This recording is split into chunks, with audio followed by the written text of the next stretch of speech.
Om Namo Bhagavate Vasudevaya.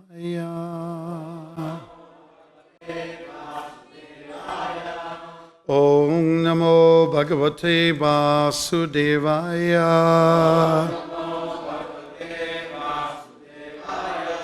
Om Namo Bhagavate Vasudevaya.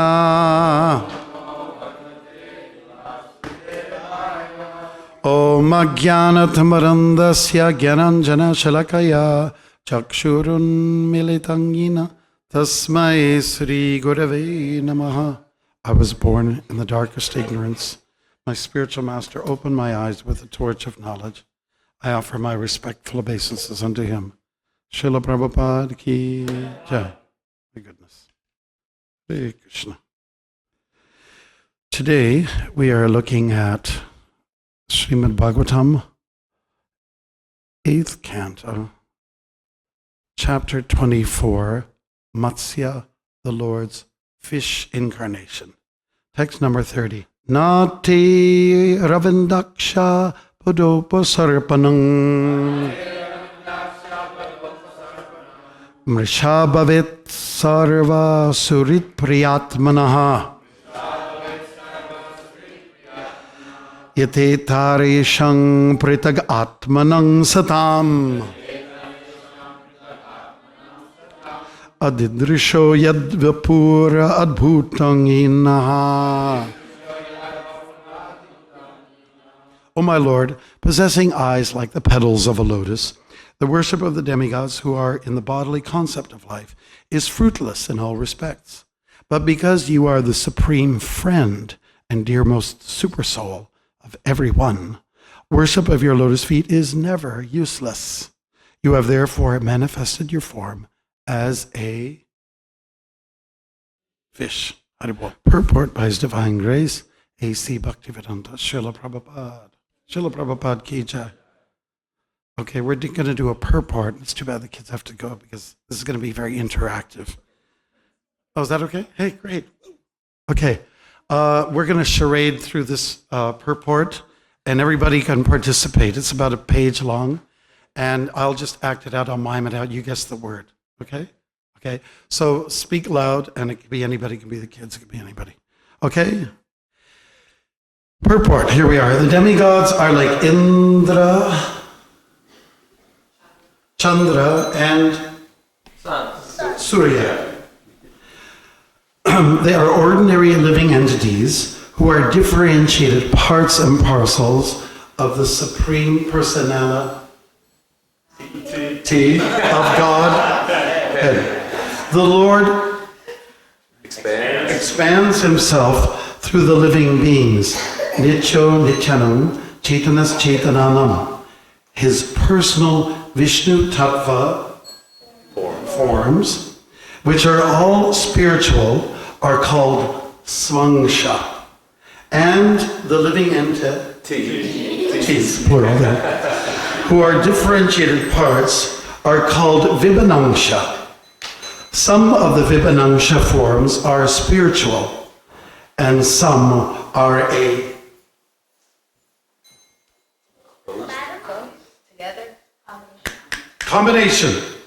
combination of matter and spirit. Yes, Haribol. The conditioned souls in the material world are different from their external bodies made of energy. This is energy. Okay. Thus the demigods, yes, living in the upper planetary systems, and the living entities living in the lower planetary system are of the same nature. Nonetheless, those living as human beings on this planet are sometimes attracted to worshiping the demigods in the higher planetary systems. Such worship is temporary, as the human beings on this planet have to they have to Cycle. change. They have to change their bodies in due course of time. As stated in Bhagavad-gita, antavat tupalam desham tadbhavat alpa-medhasam. Men of small intelligence worship the demigods, and their fruits are limited and temporary. Nya-devatah. Those who do not know the position of the demigods are inclined to worship the demigods for some material purpose. But the results of such worship are never permanent. Consequently, here it is said, nya-devatah prthag-atmanam satam bodily virshabhavet. In other words, yes, if one is to worship someone else, he must worship the Supreme Personality of Godhead. Then his worship will never be fruitless. Swalpam yasya dharmasya trayate mahato bhayat. Calm. This is a tricky one. Tranquil. Fish. Shark. Energy. Give me give me a V, give me give me an M. Okay.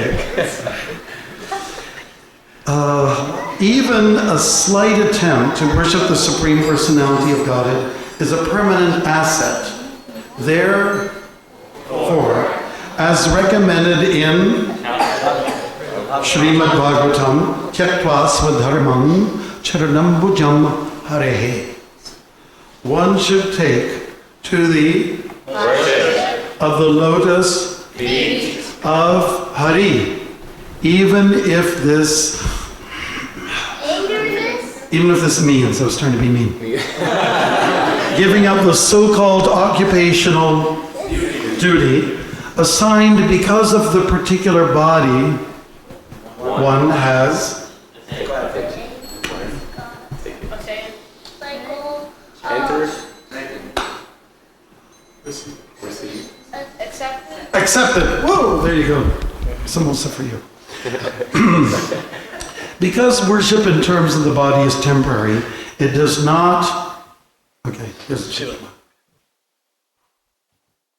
We're in Canada now. Bear, yeah. It does not bear any permanent fruit, but worship of the Supreme Personality of Godhead gives immense benefit. Thank you. That's the purport. Srila Prabhupada ki jai. Namo visnu-tattva Krishna-prishthaya Bhutale Srimad-Bhagavatam Swami Namaste Saraswati Devi Varavani Prachayani Hare Krishna. If anybody wants to, they can slide forward. I feel lonely. Okay, I'll read the verse one more time. O my Lord, possessing eyes like the petals of a lotus, the worship of the demigods who are in the bodily concept of life is fruitless in all respects. But because you are the supreme friend and dearmost supersoul of everyone, worship of your lotus feet is never useless. You are therefore you have manifested your form as a fish. So this chapter from the Bhagavatam is related to the story, the pastime of the Lord who comes as a fish. So that's very, interesting that the Lord will go through such lengths and measures to go into an aquarium, so to speak, and, let's say, be in our midst. The reason for this, of course, is like all avatars, and that's a popular word these days. All avatars, they come here from a higher plane into this lower plane to reach out and to deliver the conditioned souls. The conditioned souls are mentioned here as svamsa. Svamsa refers to, another term is jiva-tattva. Tattva is truth, the truth or the life of, what is in this world. And that is all these individual living beings, all of us who are struggling in this world like anything. And then so that's plural living beings, eternal living beings. There's another living being who is of the visnu-tattva category, and the term for that is given, anybody know? Vibhinnamsa. And that's visnu-tattva. Two kinds of living beings.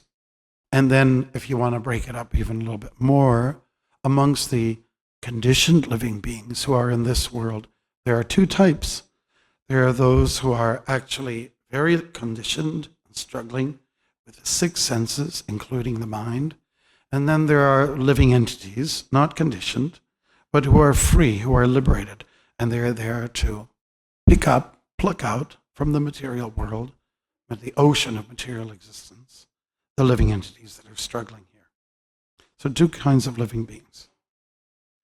And just like those liberated souls, the Lord will sometimes choose to take some form which might be appropriate for the occasion and come to deliver.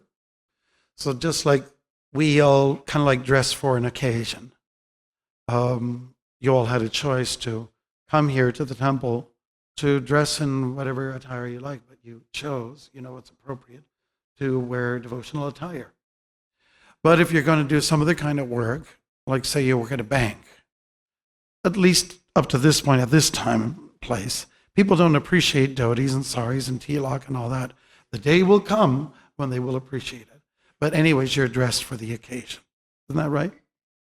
So just like sometimes people, maybe you get a call and it's kind of like a come as you are party. So when the person calls you and says, whatever you're dressed in that, you must come in. And that can be embarrassing sometimes. But you dress for the occasion. And so the Supreme Lord also dresses for the occasion. He comes in many, many different forms of life. Practically all the species of life. And you know what's really nice about that? Is that because he does come in the form of a fish, a tortoise, a lion, etc., that gives some kind of sacredness to the other forms of life. It means that we cannot necessarily exploit the other living beings that are outside of the human frame. And that has been a theology that has pervaded in certain parts of the world for a few centuries.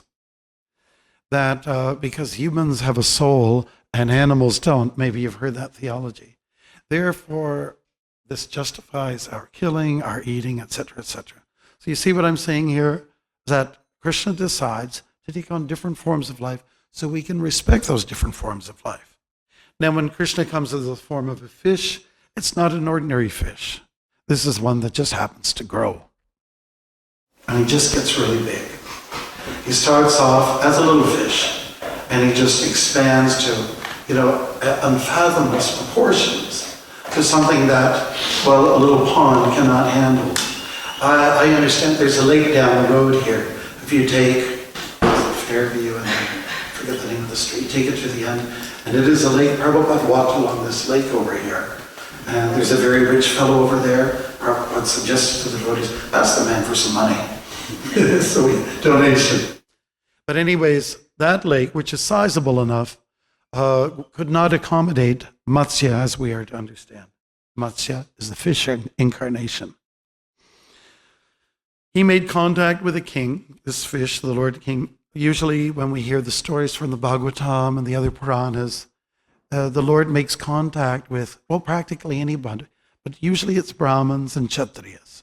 His communication is most, let's say, frequented with those people in those categories. For instance, the Bhagavad-gita, part of the Mahabharata. Krishna speaks to Arjuna, who's a Kshatriya. The message, of course, is for everyone. So here's a king, and he's taking a bath, and he just picks up some water, and he cups some water, puts it in his hand, and then inside is a little fish. That's easy to understand. I think we've all done that before, taking a bath somewhere.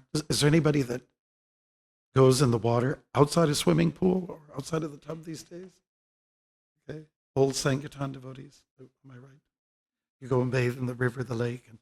Okay, and you may scoop up something and not intentionally picking up anything, but something comes in your hand along with the water.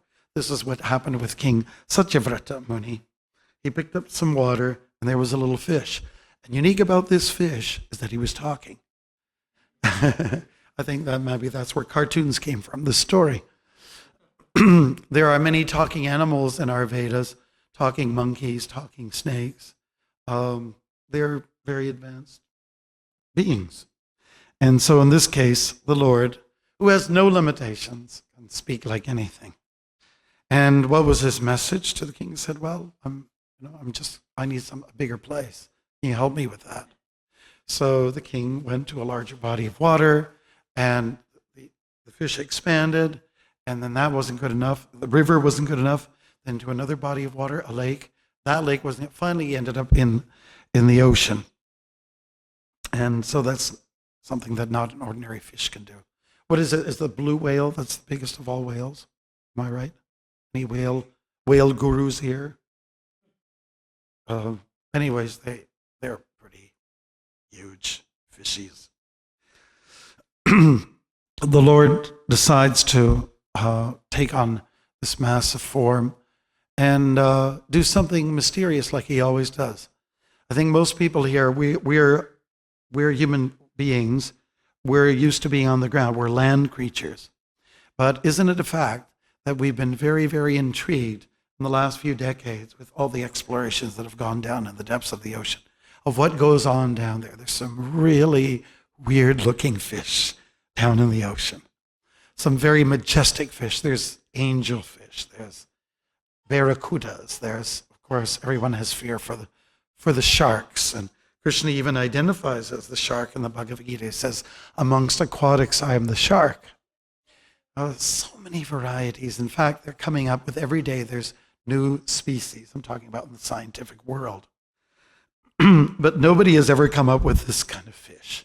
And Prabhupada used to talk about timingal fish. They're fish that swallow whales. So you have to be pretty big. You probably have to have a pretty big appetite. So unique about this fish is that he has no limitations.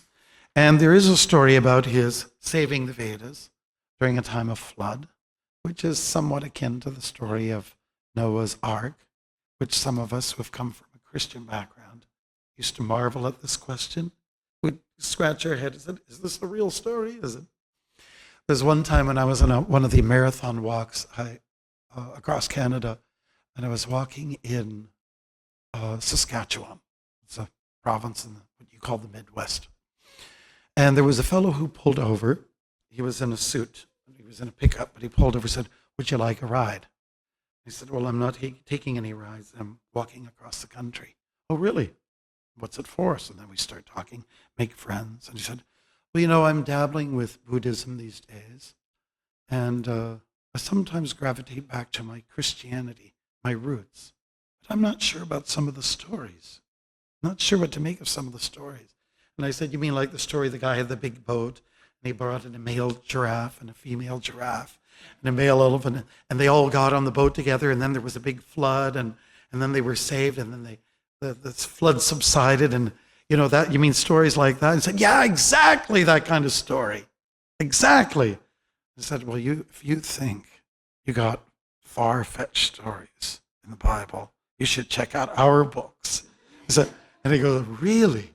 Really? And so where we were going with in the dialogue was that, whether you want to take these stories as mythological or not, it's not that important. It's the essence behind the story that's important.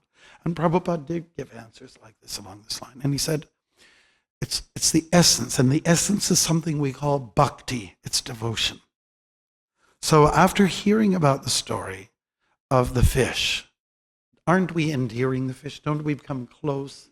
Don't fish mean more than just something that some people in Bengal eat, or in other parts of the world, or Chinatown,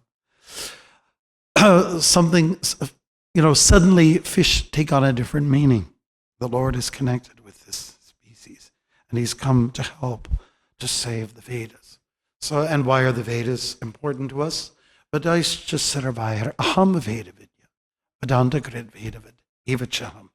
The purpose of knowing the Vedas is to understand the Supreme Lord, the Supreme Divine, Krishna. He is to be understood. And it is He who can bring about the ultimate peace to all of us. So since this verse lists a few things about Krishna's position with respect to being the friend, being the Supersoul, etc., this might bring us to a verse from the Bhagavad-gita. Bhoktaram yagya tapasam sarvaloka maheshwaram suridam sarvabhutanam yatvamam shantim richiti. So Prabhupada describes this verse as the verse which expresses the peace formula for everyone, shantim richiti. So how so? First of all, Bhoktaram yagya tapasam. Krishna is the beneficiary of all of our offerings.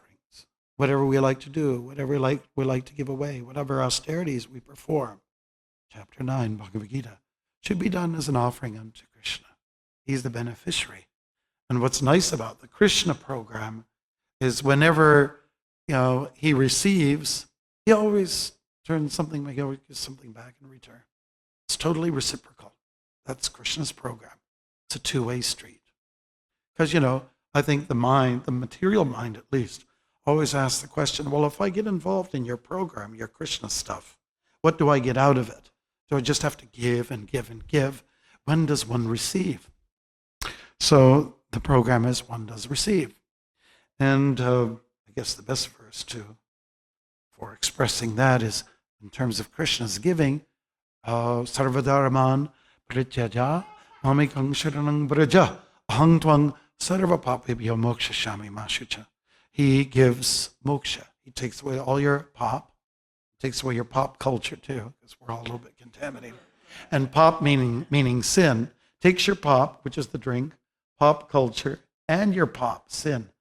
Actually, taking soft drink is pretty innocent compared to some of the sins that we have committed in our past. So he takes all these, he absorbs all of these things. And then he awards you moksha, gives you freedom. And everybody wants that. So that's a good deal. Secondly, sarvaloka maheshwaram. Sarva all loka places, maheshwaram, controller. He's the owner, controller of all the real estate, all the planets that we are talking about. Whether it's Surya, Chandra, now they say there's many, many suns. There's a claim, many suns, many moons, many, many planets. And who is the proprietor? The Supreme Lord. Just that acknowledgement means we're going in the direction of becoming peaceful people. We're letting go. We're not having this false, let's say, proprietorship. And then lastly, he is the supreme friend of all living beings. How so? Well, I'll tell you, when Srila Prabhupada came to Canada, to Toronto, and he went on a morning walk, which he did so often. He asked, what is that sign? And the sign was with a dog, kind of like the outline of a dog, and a little pile behind him. And the caption is, stoop and scoop. Did you have those signs here? Stoop and scoop. Maybe it's a Canadian thing. Anyways, our dogs poop over there. And so Prabhupada asked, what is this? And then Brahmananda Swami, at the time, he said, Prabhupada, that means when you walk your dog, and he sort of showed it, you bend down and you scoop up poop, pick it up. And then Prabhupada just had a good laugh. He had a good laugh and he said, that is the difference between us and them. Meaning them, those people who spend much time with their dogs. So Prabhupada actually explained that a man who loves his dog, the master of the dog, loves his dog so much that when the dog goes for the walk and he has to stop and do his business, do his doo-doo, then out of love, the master will stop and pick up the prized jewels, gems, put in a bag, It's very funny when you go for a japa walk sometimes. It just from a distance, you see people in a park. It just looks like everyone's got a bead bag in their hand, but it's something else. So Srila Prabhupada actually explained that the master of the dog does this out of love for his dog. So similarly, Krishna as Paramatma is accompanying the living being, the individual Atma, traveling with him or her, and going through the different forms of life. And, when we get on with our business, and whether it's the call of nature or anything else that we may do, which is mundane, the Lord agrees to stop with us and be there. Like sometimes people, they have a very boring job. The parking lot, you get people in there, I don't know how they can do it. I just couldn't do it. Sitting at a desk, or like people at customs, or just giving directions this way. I don't know, these sedentary jobs, I can't understand it. How people could do it. It'd be very boring. The Lord agrees to sit down with the soul who's in some little box all day long. He has to be loving us. And why is he there in the first place, apart from loving us well? He's waiting, giving us a chance. When are you going to turn around and look at me? When are you going to offer something maybe? Or as I'm offering myself to you, could you perhaps offer yourself to me? No, he's waiting. He's waiting. It's a big wait. And so that's the point about getting to the essence. It's love, it's bhakti or prema or rasa. We have different words to describe these things. And really it means opening up your heart. The best way to do this is Sankirtan Yajna. The best way to do this is chanting Krishna's name. And then delivering Krishna in the form of books. It's the best thing. Many of us are gathered from different parts of North America to discuss how we can do things better, how we can deliver Krishna. And there shouldn't be any meeting that goes by without us talking about how we can improve the delivery of Krishna through his books, through his words, and so on like that. That's really why we've come together. And, we are here to butt our heads and to be like a little bit of a think tank. Certain portion of our meetings are spent in solving problems and putting out fires, and that's what can you do about it? That's life. There's nothing you can do about it. Putting out fires, but it's also meetings are a lot about starting fires, getting things going and getting ourselves going, putting the fire under ourselves so we'll get moving, encouraging each other. Taking a stab at one of the things that we suffer from is isolationism, isn't it? Unless if you're an avid on the internet kind of person, checking things out with devotees. But nothing matches us coming together physically and talking to each other, seeing each other in the flesh and seeing each other's emotions, getting excited and having kirtan together. It's very hard to do that over the internet. You get excited to watch people in the kirtan and just look at it. You have to be part of it. So there's a difference between devotional service, which is, let's say, beginner's program, novice program, where we're following rules and regulations, and the service of acting very spontaneously and doing things out of love, doing because it's just a lot of fun. We have a good time. We do have a good time. The essence of love, or what comes out of love, is just, it's fun. It's just pleasurable. It just startles me. It just surprises me why more people cannot get into this. They don't want to sing and dance. And people are stuck in a rut. That's really what the problem is. And, what I kind of like about this story here is that because devotees are kind of broad-minded and understanding the need to move around, and indeed we are movement. And indeed the fish here, Matsya, he does move around, he gets moved around. And he also expands his consciousness, or he expands himself. And devotees also, we find that there's a need to broaden our horizons and come up with fresh new ideas on how to spread Krishna consciousness. and not necessarily be stuck and frozen in a time warp of 1967 or something like that. It's a different age, it's a different era, it's a different century, and it's even a different millennium from the time when Prabhupada was with us. So people have changed. Our product doesn't change. Maybe our packaging needs to change a little bit. We need to look at the packaging. Because I know these days when you get a gift, and once in a while I get a gift, somebody offers me a new pair of shoes, and it comes in a fancy bag with handles on it. But 20, 30 years ago, all packages had wrapping around it with an incredible amount of tape. And you'd have to spend, half the time just getting it all out and unraveling it, and then it'd be in a box, perhaps, and then, be like. But, the wrapping is different now, and it's changed.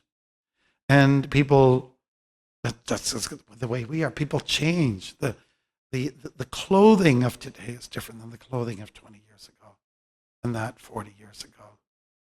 And I'm not saying it's better or worse. I can give you my opinion, but that doesn't matter. The point is that the change is on. So we have to change also with the public and go for these paradigm shifts. And that's why, and you have to see what fits. The last word is benefit. So doing something that's benevolent and it fits. Sometimes we say, I give a class, and I gave a class, but yeah, did anybody listen? Was everybody sleeping? Or I went out and I distributed books. Okay, did you distribute any? Well, not really. Well, maybe explore your technique, what's wrong? Or, whatever it may be, whichever way we're presenting Krishna consciousness.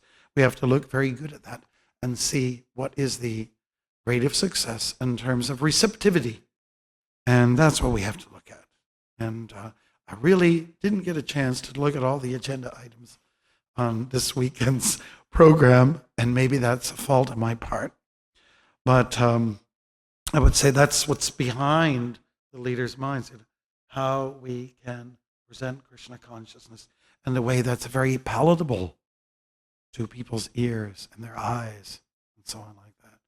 And we must ask ourselves the question, are we ready to make some adjustments in order to allow for people to be more receptive to the product of Krishna? Krishna, of course, he's not just the product. He's the source, and he's the product. He's everything for us. And it's our business to try to deliver. So we are part of the Hare Krishna movement. That we need to be moving, and it means it's your move. Hare Krishna. Are there any questions or comments?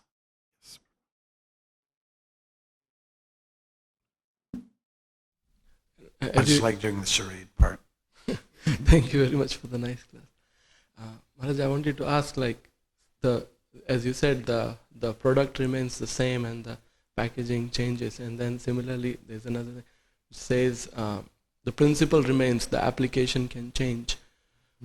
But sometimes it's really hard to differentiate between the principles and the application. Just like chanting is the principle, but then Valmiki, when he was told, he was not directly asked to chant the name of the Lord, but Mara. So for me it's very difficult sometimes, because everybody is different and it's different from different cultures and everything. And then a normal action, a cultural thing for one person can be an offense for another cultural person. So what brings in what should keep the devotees together? Yeah, I think that's a really good point you bring up. So say for instance, in our movement, like any other community, you have right-wing and left-wing people, right? So the right-wingers tend to be very conservative and no change. No, very pizza like fire. No change. And then you have those persons who are very left-wing. They're extremely liberal. They wanted to go really wild in left field. I guess what you have to consider these, two extremes and try to bring something down the middle. Down the middle of the road is sattva-gun, mode of goodness. Think, act, and work and speak in the mode of goodness. And, let's say the answer will come when you weigh the scale. You go both ways, and let's bring it into the middle, and then you can keep this party basically somewhat happy, and that camp also somewhat happy, isn't it?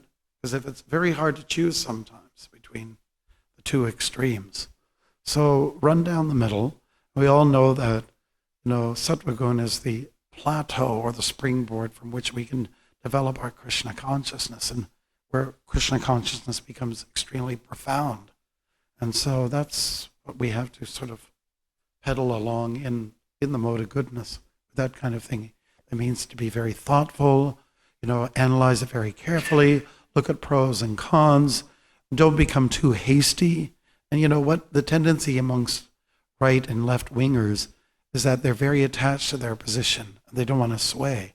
So it always requires, something to come in the middle to help it out. And I believe that's what Prabhupada wanted from our GBC members and leaders in general, is that those are the persons that make the big decisions and the ones that are in a position to hear from different directions. And some are they bring it into the middle and bring it into the truth. And generally you'll get satisfaction. Does that answer the question okay?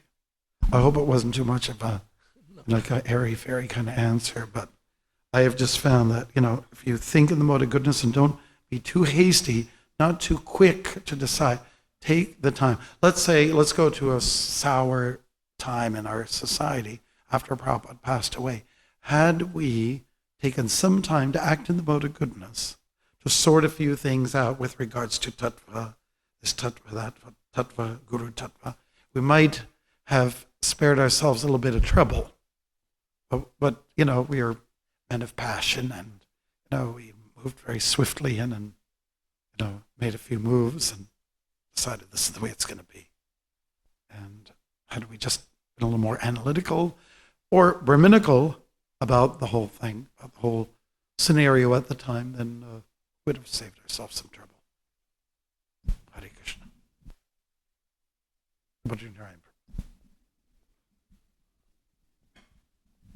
Hare Krishna. I was just going to say about amazing stories, because you were comparing the Christians and the Bhagavatam, But if you look at what the modern physicists and cosmologists, the astronomers, what they believe, parallel universes, dark holes, the whole quantum, it's just amazing.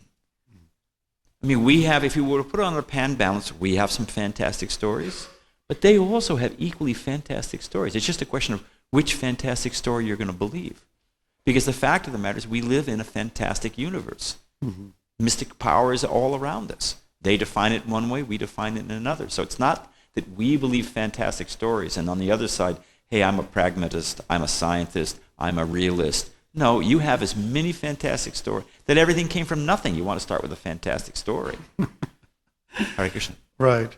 And it's not only fantastic stories or far-fetched, but it's also the language. They have a very funny language for everything. Just like, what is that?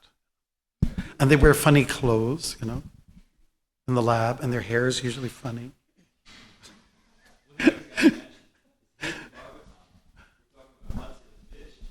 Glorifying his lotus feet. So all the devotee has his feet. Where are the lotus feet? You just see how they're seeing Krishna within the form, Well, at least we're forced to look at him up and down and all sideways and, look at his image, to find out where it is. Krishna consciousness is very much, a finding game, Let's find Krishna. Let's look for him. Where is he? Is he behind the bush? Is he on the bank, Where are his feet? It's all about finding his feet. That's what it narrows down to. Thank you. Anybody else? Oh, yeah. Hare Krishna, welcome to Dallas, Maharaj. And thank you, Mr. Charya, my dear god sister, way back from Toronto, 1973. Thank you. I was wondering about these incarnations of the Lord, starting from Varaha, Nrsingadev, Vamandev, and now this Matsya incarnation. When the Lord was speaking, would he speak in Sanskrit? Was that like the main language? And if so, when the earth was Bharatvarsha, there was one language? And if so, when did all the languages start to happen, a change? I'm not a linguist or let's say a guru in terms of languages, but I can bet you you'll catch me saying this rightly. So if I say it probably wasn't in English, which is a conglomerate of so many languages. English is Old German. It's a lot of French. There's quite a bit of Indo, Hindi background in there as well. But the language in the Devanagari script from the Sanskrit, this is the source of the tales that are told, as far as I'm to understand. And the other part of the question was the last part. Just that the Sanskrit language was predominant while the earth was Bharatvarsha. Right. And then I guess it's probably a history question more than a Bhagavatam question. Yeah, sure it is. But how did all the devotees in their different lands and situations change? Because in the Nectar devotion, Krishna is called the expert linguist, and he understands all languages. He even speaks the language of the birds. So I'm just curious how all these languages came Srila about. Prabhupada does credit Parashuram for creating a migration of people from the cradle of the world, which is India, and from the core of existing civilization. People spread out because Parashuram intimidated all these different, let's say, warriors and all the tribesmen that went with them. And then, just like we were talking about earlier, when you're isolated, you can go off course a little bit when you're very, very distant from, where you came from your roots. So this is probably what happened. Many different languages shaped up and came as a result of people moving away from the motherland of India, which is where there's the pure culture. That's how it started. So in time wears things down, and also distance factor is there. So people start to speak differently.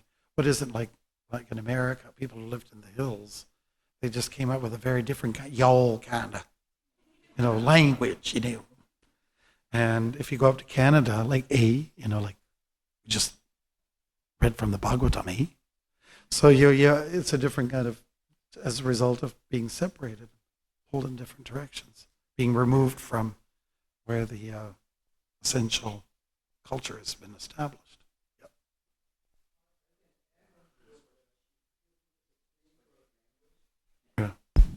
Having come from Indian background, and language was one of the favorite topic growing up. So my mother tongue is a Gujarati, and I lived in an area called Surat. And 30 kilometers away, that's hardly 17, 18 miles, my maternal uncle lived, and the way they spoke and we spoke, we would make fun of them all the time. Mm-hmm. And it's only 30 kilometers, okay? Today's, they commute. Present day, like from Surat to Navsari, it used to take us like a couple of hours and big headache and, my parents. Nowadays, everything is very instant. So those difference in a language is vanishing. That's the first point I want to make, because of this internet and TV and radios and media and all. But there was a distinct difference the way we spoke about certain things and the way they said. Mm-hmm. However, all these Indian languages originated from Sanskrit. Pretty much all the language, I know 4 languages at least, and a lot of the words are just coming from Sanskrit. And I have also learned Sanskrit growing up in a school.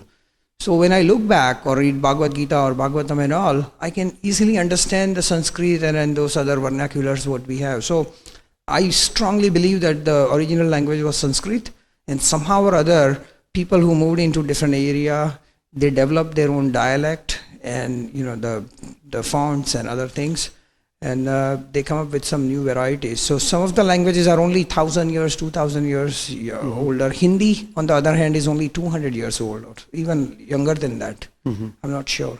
Good. So it makes the world very colorful and interesting because of the fact that there's so many languages.